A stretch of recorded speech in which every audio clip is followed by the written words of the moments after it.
Well, I'm delighted that we've finally all got on the call, and I'm here with Ty Goddard and Mark Anderson, who have been working on the Edtech 50 Schools initiative. So, Ty and Mark, I wondered, for those listening who haven't been following what you're up to, could you just share with us what the Edtech 50 Schools programme is?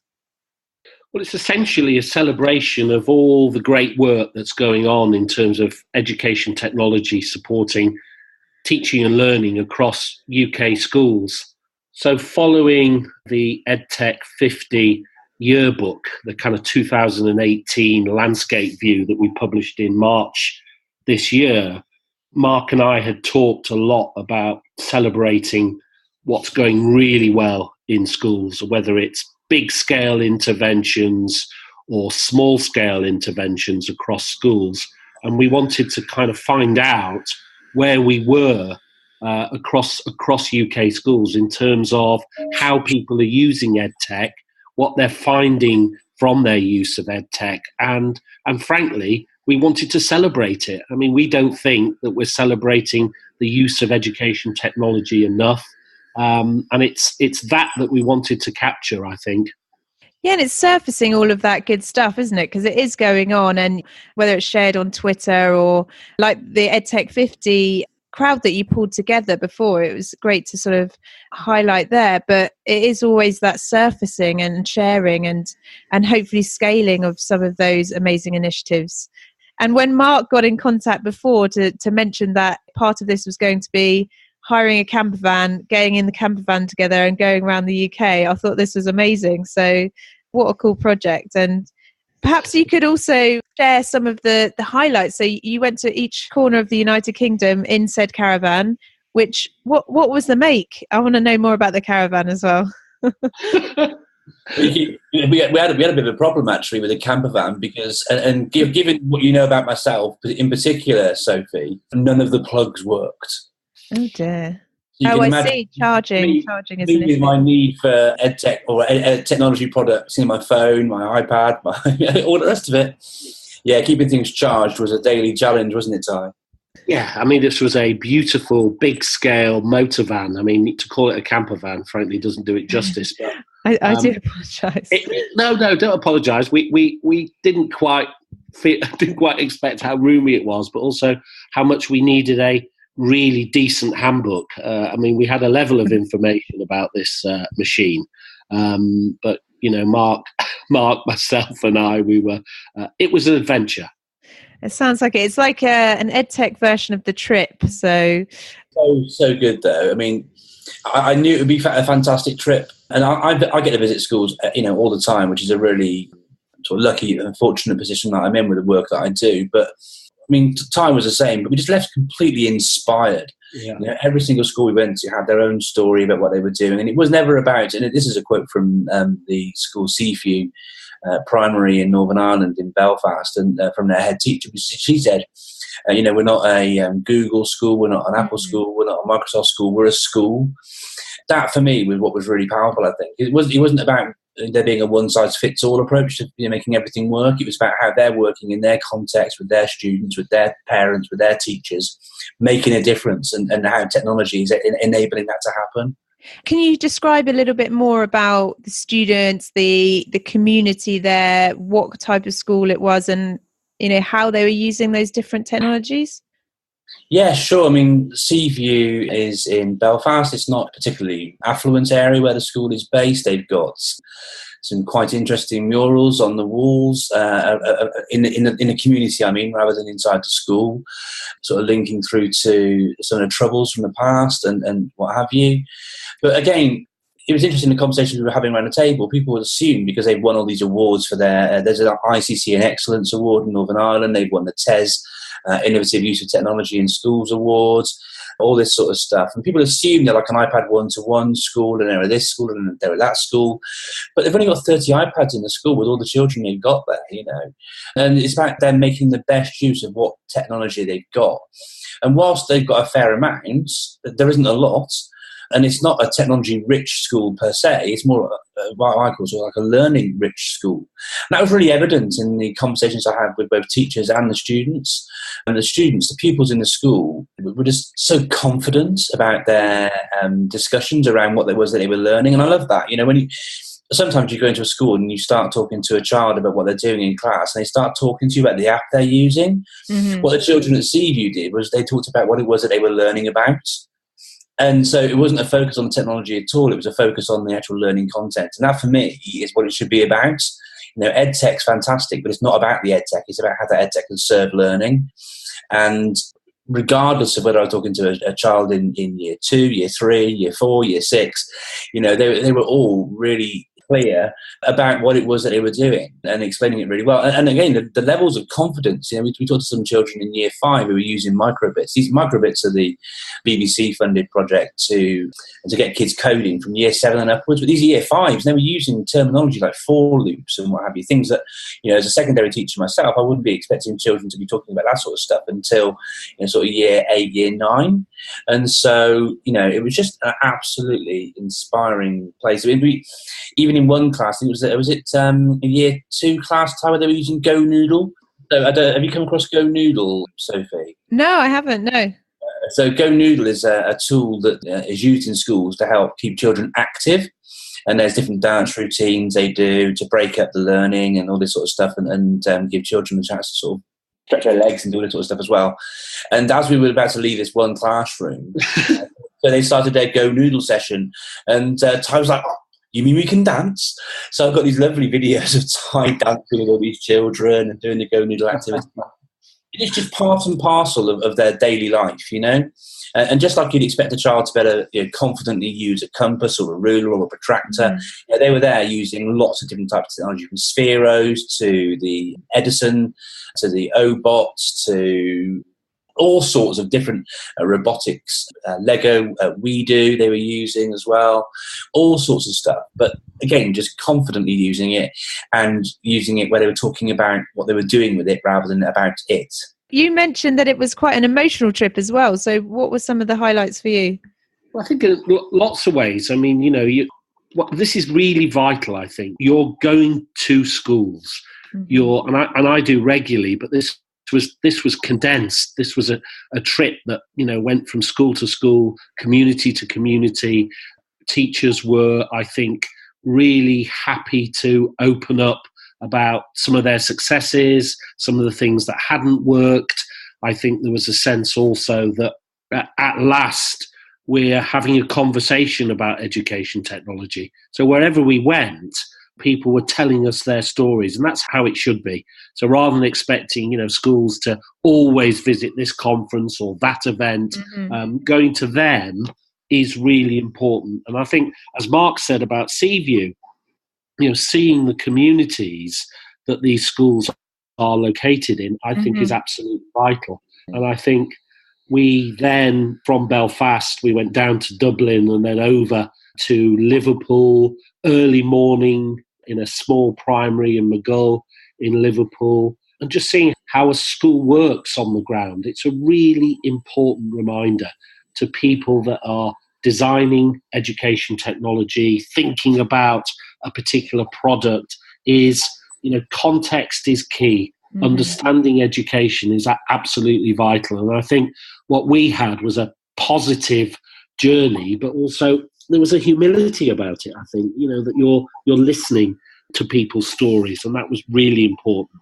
Bro Eden School in Cardiff, Kerry Anwen, the assistant head teacher who took us there, I mean, she was so sort of proud of her school. I mean, we must have visited sort of 15 different classrooms in the hour that we were there. We bombed around really, really quickly, but had a lovely chance to chat with teachers and students again. And again, that context is absolutely key. A Welsh medium school that are using technology in really innovative ways. But again, it wasn't about the technology being the star. It was about using it in a way which served what they were trying to learn and the activities they were doing in the classroom. And that came up, didn't it? That came up throughout. It was not rarifying the technology. It was not putting the technology on a pedestal. It was about, look, this is just a thing we happen to use and we use it for this. That was a key throughout the trip. We bounced off the van in Middlesbrough after a fantastic early morning on the coast up there, overlooking the most glorious sandy beaches. And we popped into Acklam Grange, just outside Middlesbrough, and fantastic time, an emotional time as well there. We obviously talked about the tech. We talked about how they're flipping, not only learning, but actually flipping meetings, in the sense that the preparation for meetings is done profoundly by staff before the meeting to make much more effective decisions.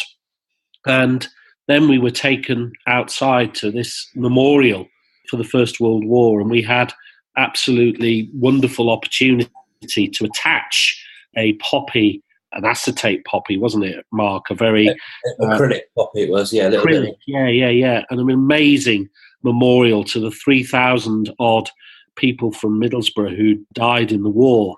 And this was a memorial right across Acklam Grange's, near the entrance on their school wall. Both Mark and I, we put a poppy on that wall, and it was a very, very powerful moment. These schools are steeped in history, aren't they? And getting under the skin of that is going to make them so much more three-dimensional. One question I had, you travelled the breadth of the country, whether you saw any clear contrasts of, we often talk about north and south or whatever it might be, or is the kind of takeaway that actually, is more similarities? I was just interested to know, having travelled to so many different parts of the United Kingdom, whether there was that contrast or what your kind of takeaway was on how schools differed or shared similarities. There's a link really between what Ty was just saying about Acklam Grange and the work there around the remembrance and every other school we visited, really, because it's things like that remembrance wall and what have you that helps build that fantastic culture and ethos around the school being a palace of remembrance and learning and education. What we saw was that all of these schools are doing brilliant things. It just wasn't about technology. It was about working closely with people, getting great relationships, getting the ethos and the culture right, and getting those conditions for success absolutely spot on, and providing scaffolding for teachers who weren't confident using the technology, all these different things, mindfulness, well-being, workload, all of those things were really clear and evident in every single school that we went to, weren't they, Ty? They were, and I think that's really worth reminding ourselves about, is that, what is the purpose of what the tech is there to do. But also I think there was a sense that when we did a quick round table policy discussion as well in Northern Ireland over lunch after we'd been throughout the school, and it's also clear in Wales, and I think it's clear in Scotland, is that those national conversations, those conversations amongst the educators, have in fact been going on for perhaps longer than they have collectively in England. Mark made the point about Bro Eden in Cardiff, but there's a resources platform called the Hub, HWB in Wales, where it's resources rich, it's guidance rich, it's a national platform for education technology, and it was the same across the Northern Ireland community, and it's the same with Glow up in Scotland. So there was a sense of a national unified push that perhaps we haven't seen in England. And I think that's what this year has said to me, is that, the first Edtech 50, the landscape view, almost the 2018 yearbook, was revealing in its landscape. There's a rich education technology landscape across the UK. We had then Damien Hines, the Secretary of State for Education there at the DFE, announce the beginnings of an EdTech revolution in the summer. And I think, we've been aware, lots of us in the EdTech world, that Wales, Scotland and Northern Ireland, there's a lot to learn from them. Mm-hmm. And I think we could learn some of those lessons. And clearly, as we build the sector and think about the sector, we should look at those lessons. And again, our foray into Scotland, we stopped up in East Kilbride. Again, that was fascinating, because not only did we see and have time with a head teacher, but we also met one of the relatively new EdTech businesses based up there, SpyQuest, that is really doing fantastic things to encourage young people's reading with augmented reality. So it's books plus augmented reality. And both Mark and I were really excited to meet SpyQuest up there. And then we came south, and I think for both of us, the Saturday morning that we spent in Shireland Collegiate Academy in Birmingham was a really fitting endpoint. You know, we met the head teacher there, Sir Mark Grundy, came to the school in 1997, took a lot of his thinking around how school succeeds by empowering its community, not only internally, but also externally, and used technology in a number of ways across the school that I think, you know, is a really useful model. And as he said, it's not particularly clever. It shouldn't be intimidating. It's not clever, but I'd argue it's still pretty unusual in terms of the way that he was looking at supporting blended learning by class sites, creating sites for young people to access materials, for parents to look at materials. Also, that he was looking at almost a really interesting approach to learner analytics, using the Microsoft Power BI to transform assessment across the whole school. And I think Mark and I were really impressed. What did you think about Shireland, Mark? I thought it was really, really good. And there are often lots of people like me in schools who are sort of working in a bit of a silo, as it were. And that's not to say in the schools I've worked in before, there's only been me using technology. Obviously, there have been lots of others. But when you want things to work in a school, you know, you need to think about it, how it works at scale. And you need to have those sort of consistent platforms and procedures and infrastructure to make sure it all works and happens. And what was really key and clear from Sir Mark Grundy at Shireland was they've got that down there. They've really got it sorted. So much so that sort of free schools that they've been building and setting up, and some new ones as well.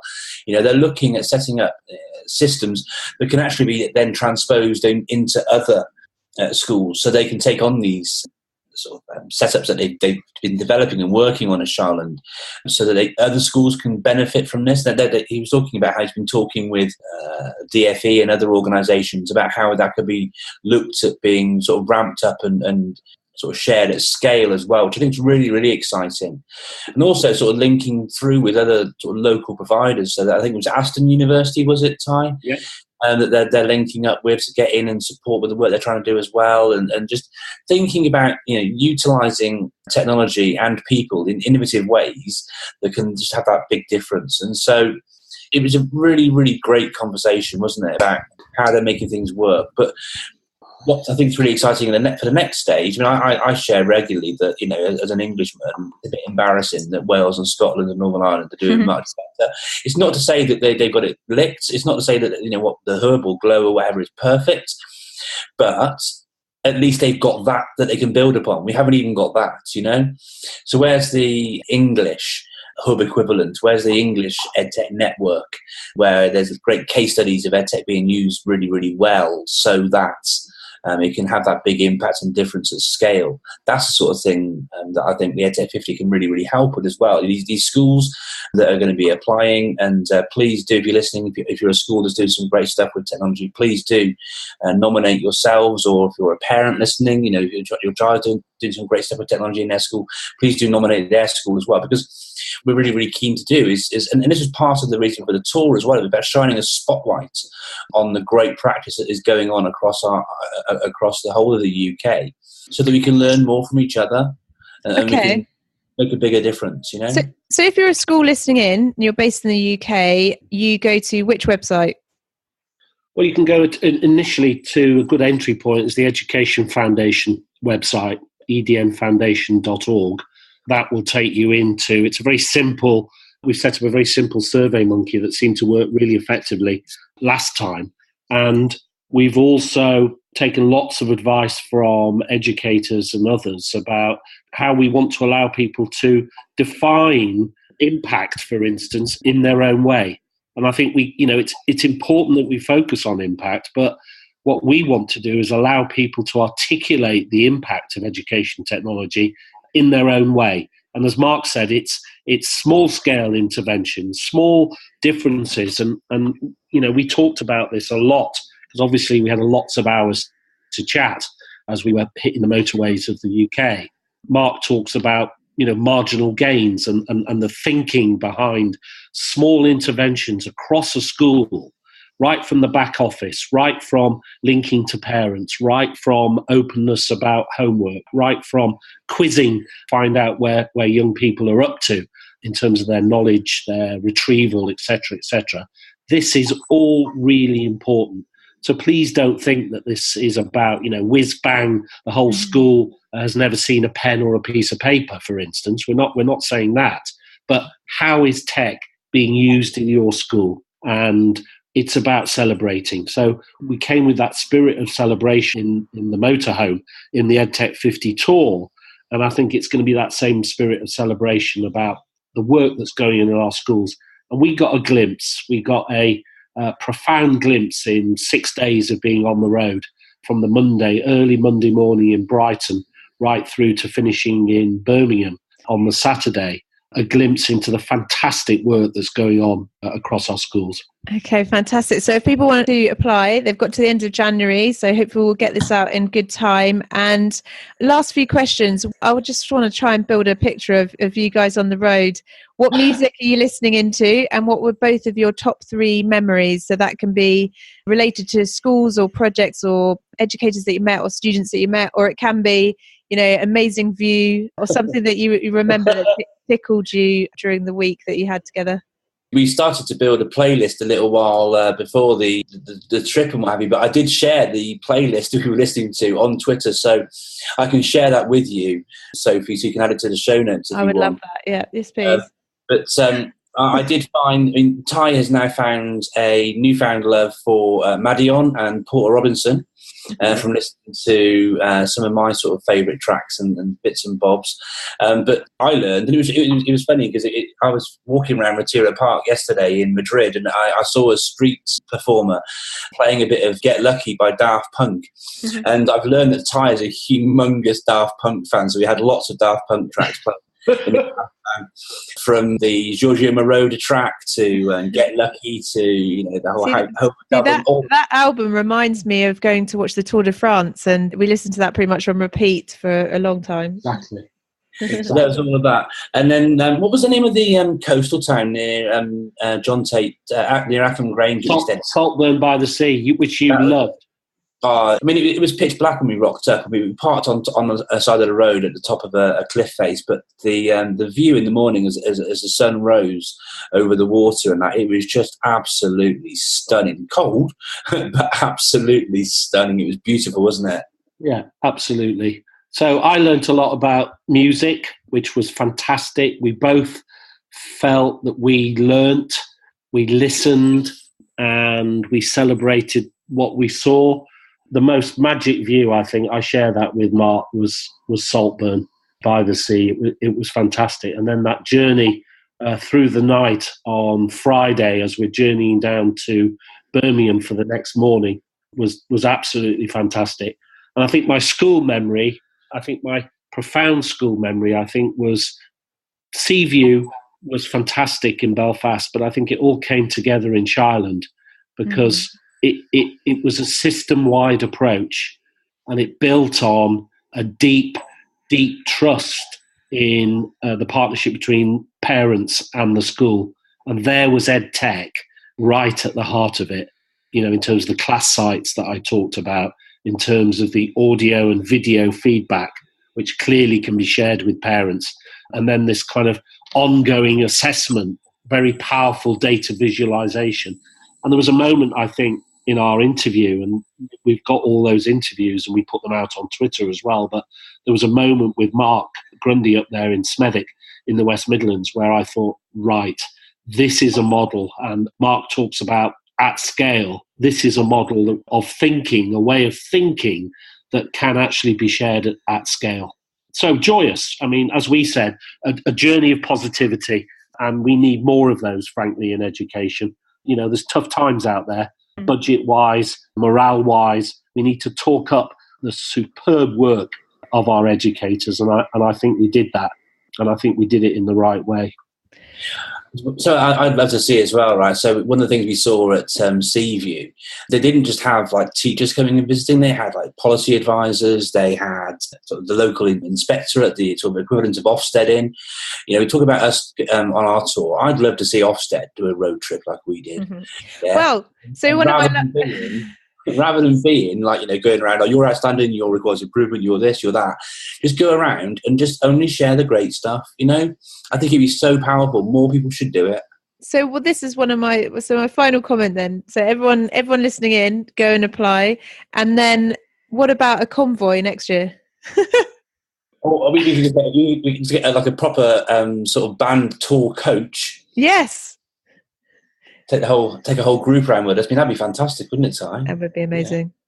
Yeah. Our sponsors were Net Support, and Al Kingsley, who's the MD at Net Support, suggested that we take it to Europe next year. But I think, whilst that would be fantastic, I think there's more amazing stories to be uncovered in the UK. And that's what excites me about Edtech 50. It's about finding those pockets of excellence that aren't doing like woohoo whiz bang stuff, but are there day in, day out, using these little things, these little tweaks that are making a huge difference when you add them all together.